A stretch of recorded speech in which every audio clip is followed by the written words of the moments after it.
Hi guys, Durantula90 here again and welcome back to the channel. So today's video I'm going to be doing a review on Banjo-Kazooie.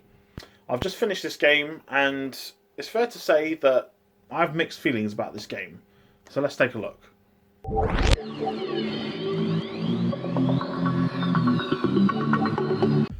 So it's clear after playing this game why it's such a classic for the N64.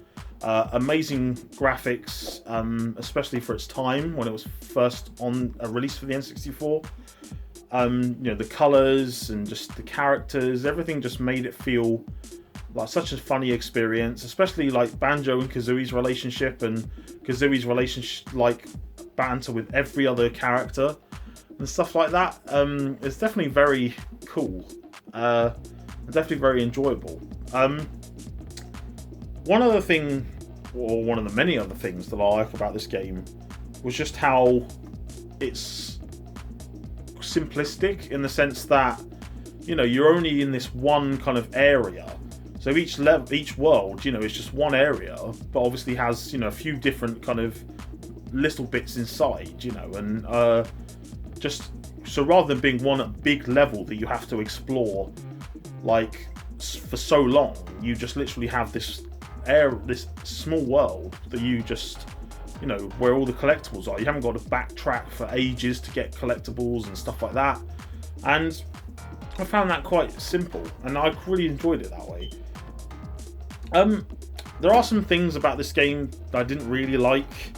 I found the controls a bit off, but then I don't know if that's because using the N64 controller for the first time in probably a while, or whether it's just the game in general, or if it's just because it's, those controls were okay for when it came out, but for 2021, is it worth it? Or in terms of, was it actually worth using the N64 controller, or should I have bought a brawler control pad for it? Another thing I didn't like about this was the save and quit element, because let's say I was times where I've playing a session of it where I was playing through it, and you pick up like 3 or 4 extra lives or something like that, and and you go through that, but then you get to, once you do the save and quit thing, when you finish playing it, obviously it counts as a game over, and then you lose. So when you next turn it on, you've lost all your extra lives.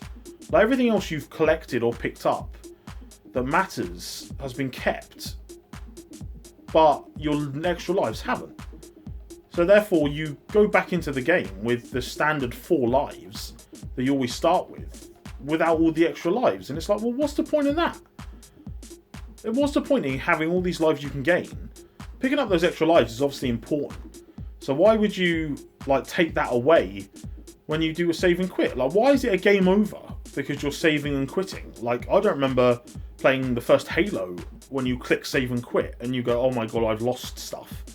Yes, there's no real collectibles on the first Halo, but it's the same point. And yes, obviously, Halo came out, 5 years after this, but or 5 years after the N64, whatever. But I don't really get that.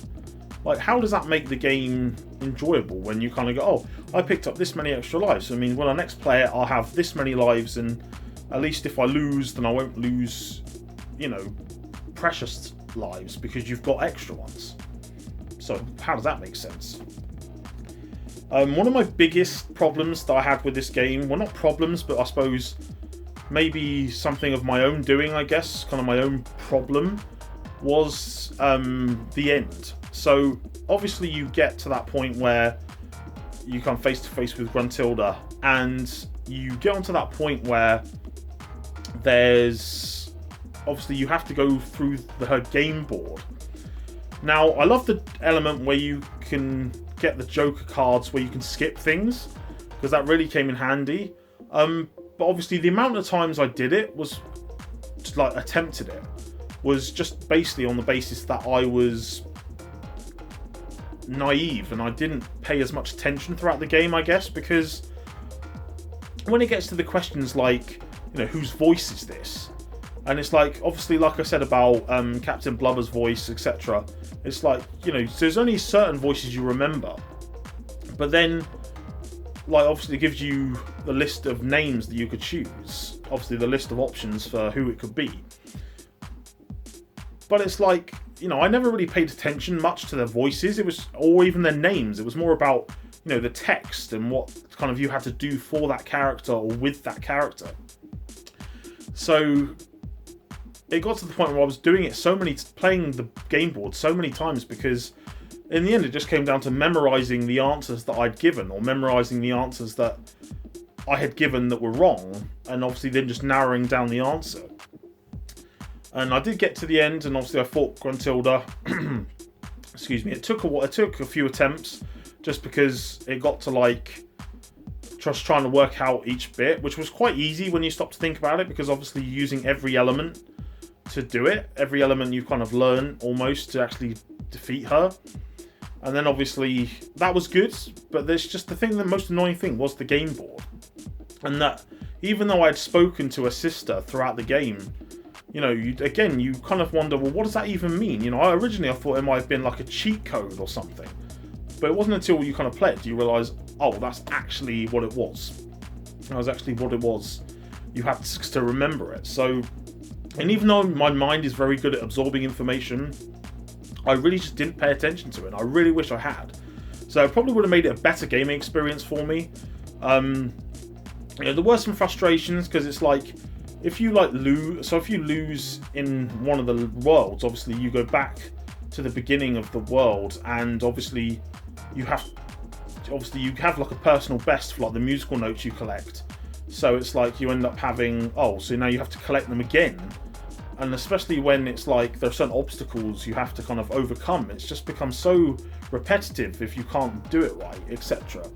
Which I guess can kind of be a testament to the player and how they play it, really. But I just found it a lot of times where like every world took me at least an hour plus to finish. And I think my total playtime was about just over 21 hours, or I think it was nearly 21 and a half hours to actually complete the game with all 100 jigsaw, with all the 100 jigsaw puzzles as well.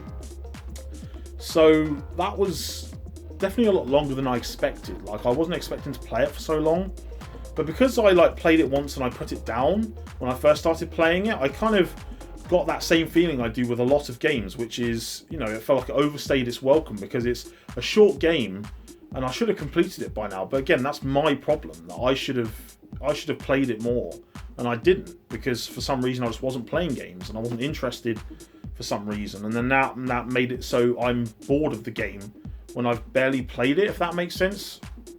So like playing through the worlds and losing and like having to redo the world and collecting all the musical notes that I'd already collected was annoying in some respects. But I don't think there was any one level in particular that really kind of annoyed me as such. But one of the other biggest problems I had with this game was that I did turn to the internet sometimes for help, when, just like when I played the first Tomb Raider, I didn't actually need the help. So what I mean is, like, when I played Tomb Raider, the first Tomb Raider on PS1, it was like there were certain elements that I was like, oh my, I don't even know what to do. Like, I thought I tried everything, and then when I looked at the walkthrough, it was like, oh, I hadn't tried that. So it was like, you know, skills I'd already known how to do. Like, for example, on the Treasure Trove Cove, with Leaky the Bucket, and the one thing I didn't try was shooting the eggs out of my rear end in order to block the leak. So that's something I wish I had tried, and I just didn't do it. So I kind of just gave up at not the first hurdle, but more like gave up right at the last second, when I should have just done it. I should have just tested it out more, tested out all the things that I hadn't tried, and not kind of going, oh, I'll just look at a walkthrough, make it easier, when it turns out, just like the Tomb Raider one, I could already have done it, or I was doing the right thing. I just needed to do something else that I already knew how to do. If that makes sense. That was kind of confusing, but anyway. So, anyway, just to wrap it up, it's definitely something I'm really glad that I played. This game was one of the reasons why, you know, being on this retro journey that I started back in January or December 2018 was, you know, kind of there because of these kind of games that, you know, people always go on about, oh, this was a classic game, blah blah blah, but I never played it. So, but now I have, and I'm really happy about that. I definitely rate it. Another thing I really enjoyed about it was the bit at the end where you get kind of you get shown pictures by Mumbo and talking about the next game. So it's quite cool that they've already kind of talking about the next game, even though there are some games that you kind of think, oh, there might not necessarily be another game, or they never worked on another game, but already they're talking about the next game, Banjo-Tooie. So that's pretty cool. So anyway, guys, that was my review on Banjo-Kazooie. I really hope you guys enjoyed it. Let me know in the comment section below what you guys thought about Banjo-Kazooie when you played it. Did you have some of the same issues and I don't know what the other, I was going to say concerns, but not really concerns. Let me know if you had any issues when you played it, what you really enjoyed about it, and what you didn't really enjoy about it. But yeah, thank you very much for watching, guys. If you did like it, smash that like button. It really gets my videos out to more people. If you're new here and you're not subscribed, click that subscribe button. And if you don't want to miss out on being notified and when my videos are uploaded, make sure to click the bell to be notified. Anyway, guys, thank you very much for watching and subscribing. Enjoy the rest of your day, whatever it is you're doing. And as always, guys, till the next video, take care of yourselves.